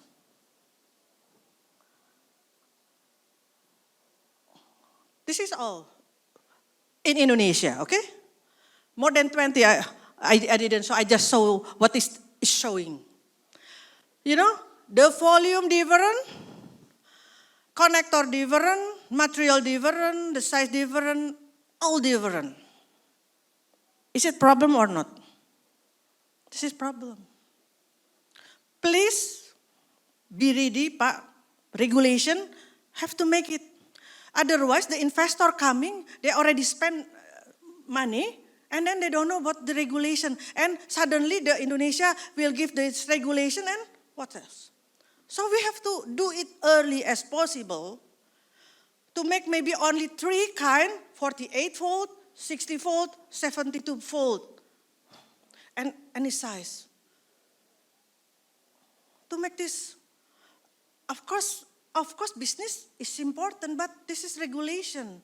You don't want to give these dangers to anybody. So we have to make it. Because otherwise, you will come to the Alfamart with full of the battery cupboard, BSS station, right? Like this. But I think one of the innovation from KFICO, I think you have 2, okay? It's good. Because you can put at home even, yes, small. So we have to make that innovation. So this is just showing one of our, okay? And the others about ecosystem, charging station, we need more. EV does not only belong to Java. All Indonesia, they have also to have. The right to have the EV, right? Not only Bali. Indonesia, not only Bali and Java. So we have to provide it. So only 430 to 961 the batteries. So we still need investor. But again, before you invest, please discuss what kind of charging station that universal then can be accepted by Indonesia regulation. That's all. Yes, I think we have to sit together and find out, okay, before you invest it. Okay, that's all. This part last, I just want to see, this is one of example. You can see the connector has to also to be standardized. Sometimes there's connector up, sometimes down, and if you have different, say I have battery pack A going to swap station, and I will push that, and maybe it cannot be read because the IP, okay, communication. So this is, we have to, there is confirmation from all standard which communication that can be universal for all as well. Yeah, so if you do this, the businessmen do this, you help the customers. And I believe the customer, masyarakat Indonesia will use the EV because so simple, okay? They don't need to think, okay? They just come, they change, okay? Yeah, the same like but gas, okay? Tabung gas, LPG, you don't need to think, change everywhere. Yeah, either color blue or red or pink or doesn't matter. Okay, okay. So this is we do example again. Well, this is only example. I don't want to say if without data. Normally, it's written on the manufacturer, right? So if we see the cell also not coming to full, how about the pack? This is what situation. I don't want to blame anyone, but this is the reality. So from 10 pack that we test, all under the nominal. So the user will think your battery capacity is 2,000 or 1.5 kilowatt hour, but actually not. So it means that it should be run and it will finish, okay? Okay, this is all. This is actually, we should also, I think this is not good one, okay? Okay, this standard have to make, okay? And also connector. Okay, we need standard. So the last, about recycling, we still need, but we still ongoing to do this. But as I asked to the team to find out the best way to reduce, to do recycling with only very low economic or, this is waste, if you use energy, it's too much. But we try to use water to recycle, okay? So we do it, okay? This is one of the example. We do recycling, we can take it out, yes, I don't know. Okay, the last, we have to talk about the battery, so we have to talk about the human resources. This is part of the important. Okay, so we have the collaboration. We do some battery school, and then thank to God that mostly from industry attended this school, the training, the lecturers for Polytechnic, the mining industry, and just last week also we performed the PLN, battery school, because of they have to understand. And I asked them to make the pack so to understand what they're going on. So this is what we can do. And then also we already work with Ministry of Worker, Tenaga Kerja, about SKKNI battery. So in the future, even the operator, even if you come not to change the oil, you change the battery, they need to be trained. So something like that. So I think NBRI as independent institute really support Korea on having this EV, also the battery and from our local mineral resources. And I hope that this collaboration between Indonesia and Korea will become fruitful for all of us. I think, of course, I can say that the Korea so far have taken a lead about the battery technology among other countries. Not because Mr. Lee here, but because, yes, you can see that. So Indonesia must learn from Korea. Indonesia must collaborate, and we have to be a good partnership with a good country, with a developed country, with a country that have the technology. So something like that. Otherwise, it take long for Indonesia to catch up. 바ik, terima kasih, Profesor. 네. 다음으로 천재훈 현대캐피코 인도네시아 지사장님을 모시고 인도네시아의 EV 마이크로 모빌리티 생태계에 대한 발표를 진행하고자 합니다. Selamat siang, Assalamualaikum warahmatullahi wabarakatuh. Thank you for having this great opportunity to give the presentation of what we prepare Indonesia together in Korea and Indonesia. So this is a presentation for optimize EV two-wheeler ecosystem in Indonesia. So I will briefly skip and present the important points of my presentation. So Hyundai Capital, we provide the the parts and solutions starting from the powertrain, hybrid EV, FCEV, and EV two-wheeler solution, and even EV charger. And this is the market of Indonesia. Indonesia, world number 3, ASEAN number 1, country for two-wheeler vehicles. Annual sales, 7 million. And registered vehicle, total 1.3 billion units here in Indonesia. So you can see the majority, the segment of sale is between 110 to 250. We call it BIT, Scoopy, and Vario, PCX, and MX, and XMAX is the target vehicle and majority market share in the market, over 96%. But the current EV, you can see, Indonesia EV two-wheeler market is growing very fast. Every year, 3 times than previous year.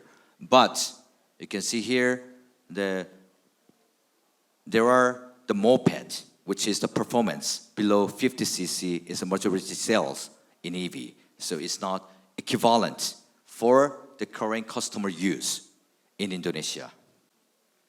So we provide optimized green mobility solution, which is the required appropriate EV two-wheeler vehicle with customer needs. So what is customer need here in Indonesia? First, performance.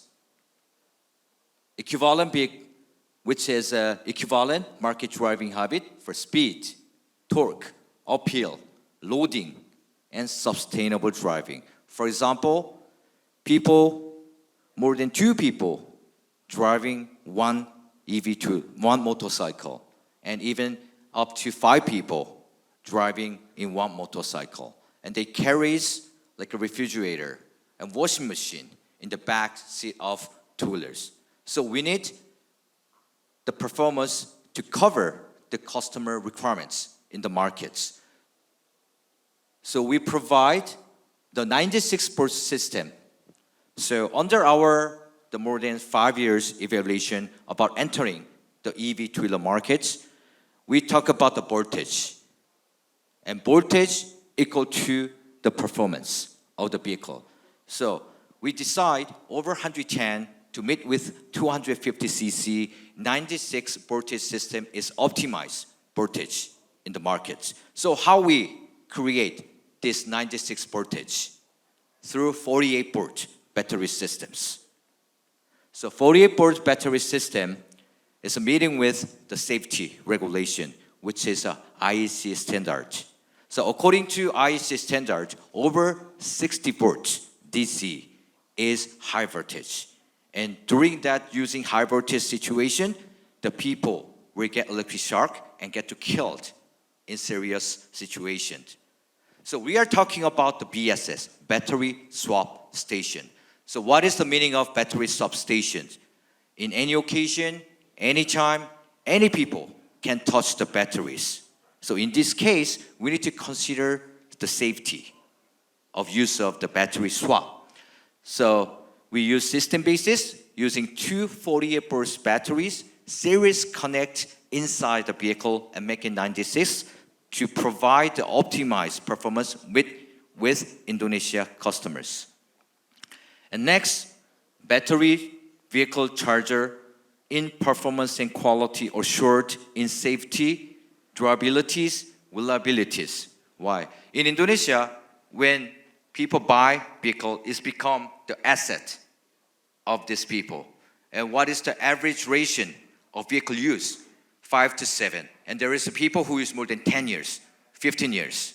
So in this case, we need to provide the durabilities and reliabilities in EV two-wheeler as well, same as the ICE vehicle managed in the market.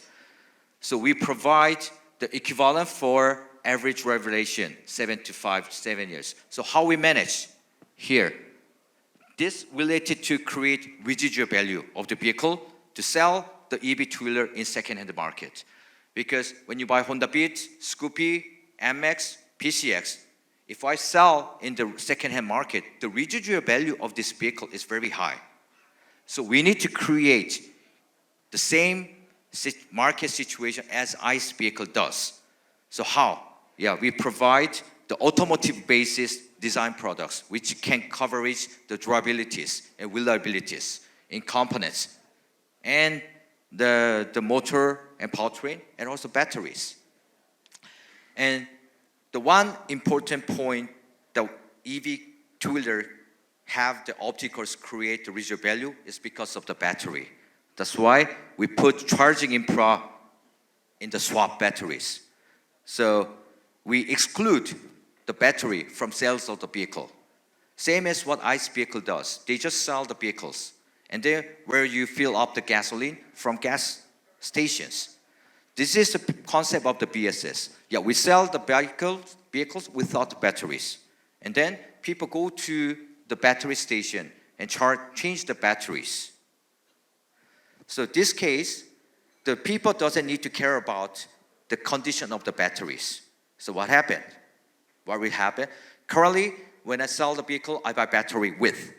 Then after 2 years, 3 years, when I want to sell back, it causes issue because the new person who want to buy the second-hand vehicle, they need to buy the new batteries for their use. The cost of new battery is the cost of similar cost of the vehicle. So it is blocking the creating the residual value of the vehicle and the second-hand market. So we target for BSS using the 48 ports. And also, for the BSS purpose, we need to create a lot of the business model linked to cover the investment of this infra. So we call our carbon credit and finance and insurance. Inside of driving distance, yeah, we reduce the carbon. Then we need to get the carbon credit. So I'm talking with the front end and back end, the market situation. Front end for the vehicle side. Yeah, we create the carbon credit for driving with the EV. Then we reduce carbon. And what is the back end? Yeah, we produce electricity from the electric power plants. And how we manage the carbon credit in the back end. Yeah, we are going to use the battery for reuse energy storage system, which means the local power plant using solar power. So it will create the carbon credit because we use the solar power basis ESS. And why we need this too? Because increase of EV in the future, we will face the shortage of electric power supply in the market, and it will block us to expansion the market. So we need to create this full ecosystem. And next, we're going to recycle. So this business model connected each other. So we sell the vehicle, we create the BSS, and the BSS we sell back to the reuse, and after reuse, they sell back to recycle. So how we can create this? Nickel basis battery cell can manage. So LFP cannot manage the reuse and recycle. After using of the life cycle, we need to make it scrap. And we need to find the solution investment of this scrap situation. So basically, we base on the nickel base. And this is our target model. The advantage of 48-volt batteries. 48-volt battery provide optimized performance and safety in BSS. Based on the LG Energy solution, the high nickel and high density increase the efficiency. And what we can create, the lightweight. Because BSS, yeah, we need to make it light batteries. Because everybody, all generation, old people, ladies, youth, they need to carry the batteries. So we need to create the lightweight and optimized size. So size is one of the important, the key figure in EV two-wheeler, because when we develop the two-wheeler based on the center balancing design basis. So if we don't offer the optimized size for the vehicle manufacturer, they will causes the unbalancing designs. For example, the high seats, the wide, the seat bases, then it will causes the unsafety driving situation in the markets. And also I told you the alternate business. So 48-volt can create two-wheelers, three-wheelers, and micro-four-wheelers, and also the reuse, BSS, reuse, and recycle. And LG and us is providing better, the high density batteries in the future. So this is in the right side, you can see LG next generation. So this battery, the weight below 11 kilograms, and energy density, the capacity, 1.67 kilowatt per hour. So with this battery, the vehicle system can create more than 100 kilometer driving distance in one charge. So this will be meet the customer requirements, even the driving distance. And the 48 volts is considered to be global standard. I think there's people who don't know what is happening in the global, and there is people know which is happening in global. There are a consortium called SBMC, the Standard Battery Motorcycle Consortium. And who is in this consortium? Honda, Yamaha, Piaggio, and the two-wheeler makers, and also our consortium partner, LG, is joining in this consortium. And what they are doing now, they are making the global standard for 48 volts. And Indonesia, Korea need to follow the global standards together. So what do you think about why we need to go for 48 volt? Yeah, in safety and user convenience, efficiency, the 48 volts can give the ensuring the safety in high voltage. I told you the high voltage regulation, it have to be DC 60 volt. And 48 volt meet with this high voltage regulation. And between the comparison of the cost of the high voltage and low voltage, we can use the 6472 for the BSS. And what we need to put? Isolation, protection circuit, to protect the battery use for people. Then what will be in the future? The cost will be increased. Then it will cause this effect of infra investment in the front. And easy to swap and layout. The 48 volt can create the easy layout which is made with optimized with the vehicle designing and easy to swap the batteries.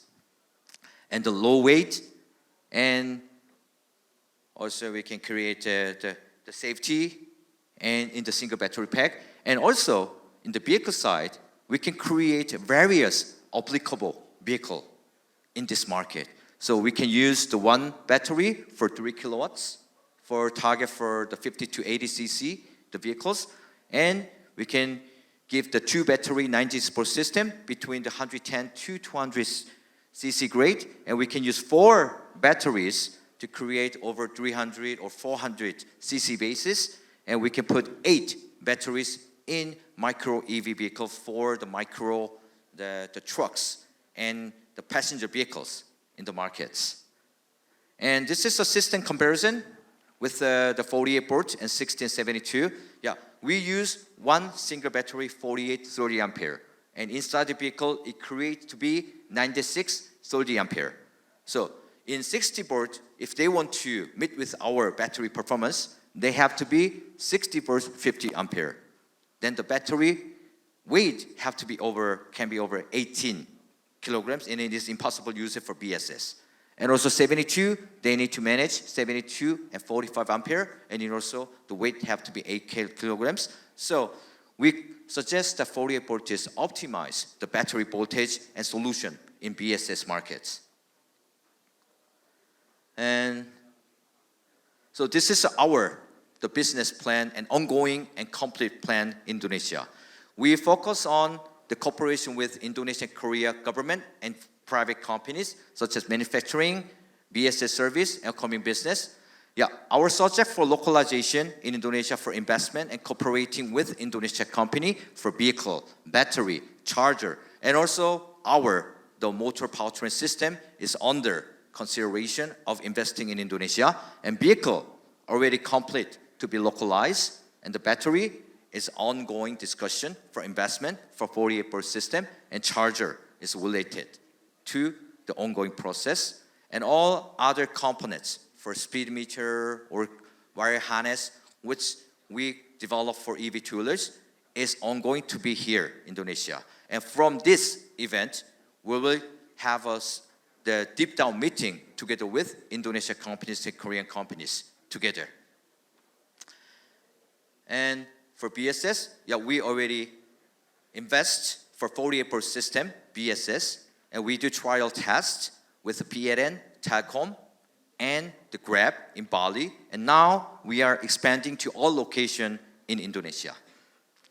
And we are working with the Korea Test Institute, KeyTech, and KTC to manage the upcoming business for reuse and recycle and carbon credit. And related to, even the Professor Avi just mentioned, we need to test equipment for defined exact certification basis. How we prove this battery, how we prove this vehicle, how we prove this system can be safe and performance and quality assured through test. So one of our consortium partner, KTC, is working together with the PLN, investing the test facility institute in Indonesia.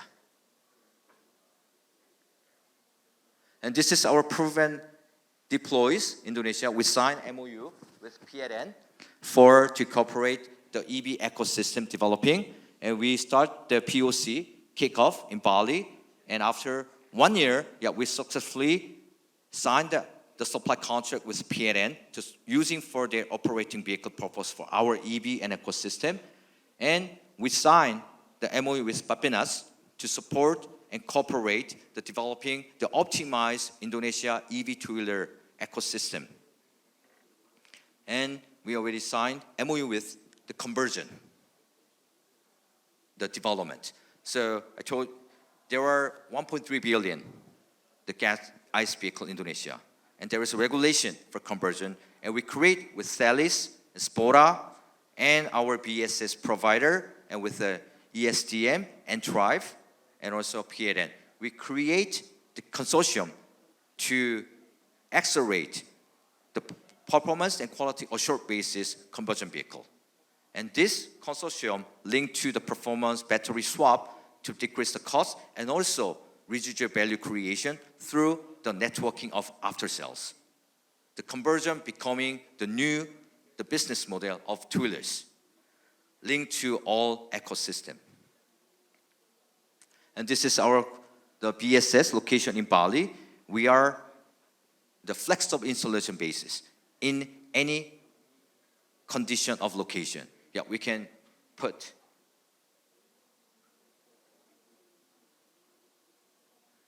small bases and mid bases and large bases.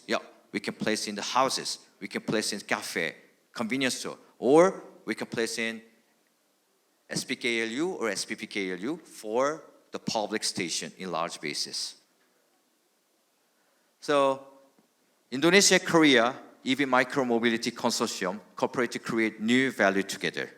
Even the standard, even the technology, even the volume creation and better industry development.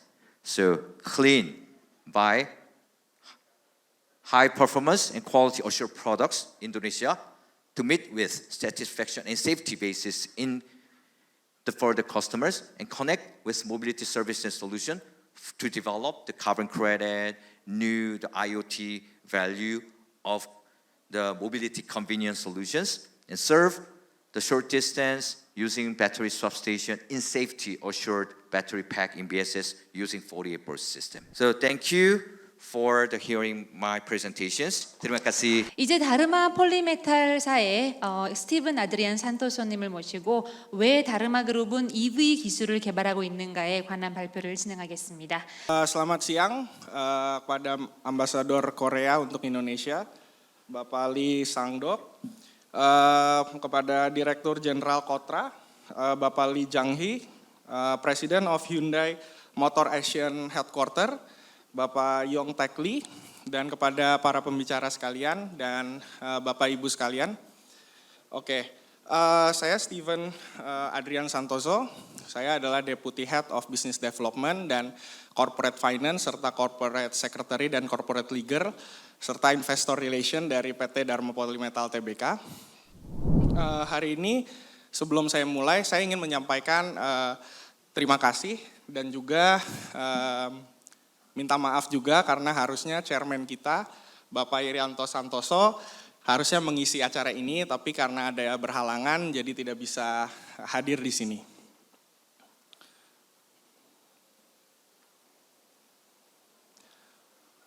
Oke. Sebelumnya Dharma Polymetal itu ada di bawah Triputra Group. Triputra Group itu adalah one of the biggest conglomerate group in Indonesia. Triputra Group sendiri ada 4 sub business sektor. Yang pertama ada agriculture, manufacturing, mining, and trading services. Dharma Group sendiri itu ada di manufacturing division. Kita adalah perusahaan manufacturing terbesar under under Triputra Group. Kita sudah go public tahun 2021, tepatnya Desember. Jadi kita sudah 2 tahun listed di Indonesian Stock Exchange. Dharma Polymetal itu sendiri adalah holding company di Dharma Group itu sendiri. Dan Dharma Group adalah automotive component manufacturers. Jadi di Dharma Group kita memiliki lebih dari 1.000 products yang terdiri dari wiring harness, metal components, control cable, machining, dan plastic injection. Juga kita membuat fastener dan yang lain-lainnya juga. Kita di Dharma Group memiliki 7 anak perusahaan dan 2 joint venture. Yang salah satu joint venture-nya itu adalah joint venture antara Dharma Polymetal dan Kyungshin Corporation dari Korea. Lokasinya ada di Cirebon dan Kyungshin Corporation dari Korea itu headquarter-nya ada di Incheon. Our vision is to be the world-class manufacturing company. Meanwhile, our mission is to provide the best quality product. Along our operation, we carry 4 values, which are integrity and ethics, humility, compassion, excellence, and our motto is exist to contribute. Ini adalah Indonesia pipeline for EV secara makro. Ditargetkan pada tahun 2025, two-wheel EV itu ada di angka 12 juta unit. Four-wheel EV itu ada di angka 400.000 unit. Dan battery swap station ada di 17.000 station dan charging station ada di 6.300 station. Dan kita lihat bahwa 2030 ada kenaikan terutama ada di four-wheelers. Di four-wheelers EV itu ada di angka 2,2 juta unit. Itu 5 kalinya dari angka 2025. Kita lihat bahwa angka four-wheelers di Indonesia itu sangat bertumbuh secara bersamaan dengan kenaikan GDP Indonesia. Dan kita percaya bahwa ke depannya Indonesia akan memiliki GDP yang baik yang akan memberikan potensial growth pada four-wheelers market di Indonesia. Pada tahun 2030 juga two-wheelers EV akan menyentuh angka 13 juta unit dengan battery swap station ada di 67.000 station dan charging station di 32.000 station. Nah ini adalah opportunity yang Dharma Group akan coba untuk manfaatkan ke depannya. Kita juga harus berterima kasih kepada pemerintah yang telah mensupport melalui beberapa kebijakan seperti tax benefit, subsidi, juga pada salah satu kebijakannya yaitu even out policy yang terletak di jalan-jalan besar di Jakarta terutama. Ini adalah government roadmap to purchase electric vehicle. Ini berdasarkan Impres atau Presidential Instruction tahun 2022. Yaitu di mana pemerintah Indonesia itu sangat mensupport penggunaan atau utilisasi dari EV untuk operasional kendaraan bermotor.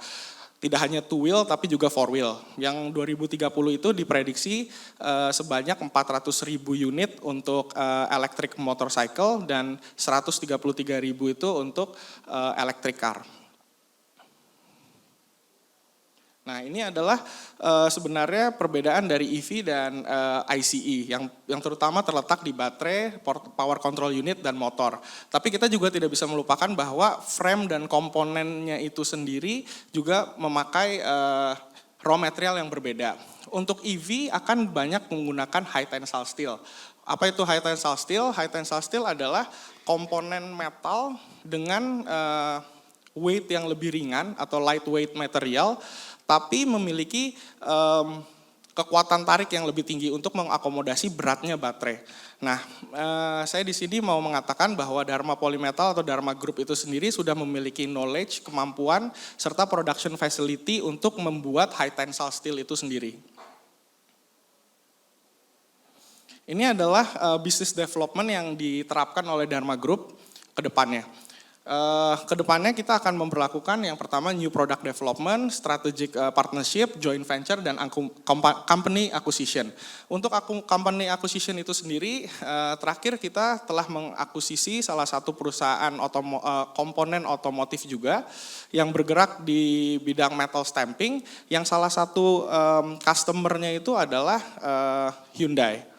Jadi selain kita sebagai Dharma Group juga kita memiliki Hyundai sebagai customer, kita juga mengakuisisi perusahaan-perusahaan yang supply juga ke Hyundai sebagai bentuk kita percaya adanya pertumbuhan dari Hyundai ke depannya di Indonesia. Kita juga sekarang lagi dalam proses negosiasi dan finalisasi untuk mengakuisisi salah satu perusahaan di industri yang dia punya satu customer yaitu Hyundai. Jadi kita menunjukkan bahwa kita serius juga di market Korea di Indonesia. Ini adalah produk-produk yang telah kita buat dalam bentuk mass production. Yang pertama itu ada powertrain. Mungkin kita juga sudah membuat two-wheel battery pack sendiri, yaitu kita kembangkan juga dengan engineer kita sendiri yang kita supply untuk beberapa merek lokal yang ada di Indonesia maupun merek dari luar negeri yang mau dilokalisasi di Indonesia. Kita juga telah lagi dalam tahap trial dan akan memass production casing baterai pack untuk four-wheelers. Ini akan kita supply ke salah satu perusahaan otomotif terbesar dari Korea. Untuk komponen kita juga telah membuat wiring harness. Ini adalah akan terus digunakan tidak hanya untuk di internal combustion engine tapi akan digunakan juga di EV. Smart key dan USB charger ini juga merupakan electrical accessories. Four-wheeler wiring harness ini adalah joint venture kita dengan Kyungshin Corporation dari Korea. Dan kita juga telah membuat tadi high tensile steel frame yang kita develop dari engineer lokal kita. Ini adalah product development yang kita masih dalam tahap pengembangan atau under development. Untuk powertrain sendiri kita juga telah sedang mempersiapkan untuk membuat BLDC motor dan controller. Untuk komponen kita juga mempersiapkan smart cabin, smart drive, dan digital cluster. Tidak hanya komponen saja, tapi kita juga ingin berfokus pada waste management, yaitu kita juga mempersiapkan baterai recycle. Lagi kita pelajari dan kita masih under development. Dan yang terakhir, kita juga ingin berpartisipasi di infrastrukturnya, infrastruktur dari EV itu sendiri. Jadi kita juga lagi mempersiapkan two-wheel dan four-wheel charging yang terdiri dari slow and fast charging juga. Dan swap battery yang kita juga sudah buat prototipenya dan juga fast charging dan slow charging untuk four-wheelers. Ini adalah produk-produk yang kita sedang pelajari dan akan kita kembangkan ke depannya. Yang pertama adalah components, yaitu portable charger, high voltage connector, high voltage cable, dan baterai modul. Sedangkan di infrastruktur kita juga ingin mengembangkan charging controller dan rectifier. Ini adalah partnership yang terbaru yang kita tanda tangan, yaitu dengan three-way MOU between Dharma Polymetal, Hyundai Kevico, dan i3 Mobility pada September 2023. Yang terakhir ini adalah collaboration dari Dharma Polymetal dan perusahaan-perusahaan multinasional dari negara-negara lain. Terutama juga perusahaan dari Korea. Contohnya joint venture yang kita buat tahun 2019 dengan Kyungshin Corporation itu membuat wiring harness untuk four-wheelers. Jadi 100% dari kereta dan Stargazer yang diproduksi di Indonesia, wiring harness-nya itu disupply dari Dharma Kyungshin Indonesia. Dan kita juga menjalin partnership tidak hanya dalam bentuk joint venture, tapi juga dalam bentuk technical assistance agreement. Kita menjalin beberapa dengan Korea, yang pertama dengan Infact, yaitu untuk memproduksi control cable, yang kita supply juga ke Hyundai dan juga merek dari Jepang lainnya. Kyungshin, sebelum kita membuat joint venture, kita telah menjalin kerjasama dari tahun 2010 melalui skema Technical Assistance Agreement, juga Hwasin untuk memproduksi suspension member dan body part. Jadi kita adalah perusahaan Indonesia pertama yang bisa membuat suspension member di Indonesia. Dan Sambo Motor untuk memproduksi fuel filler neck, itu untuk Hyundai Project. Dan yang terakhir ada Kyungchang Industrial yang kita menjalin kerjasama untuk membuat brake pedal untuk Hyundai Project. Sekian, terima kasih.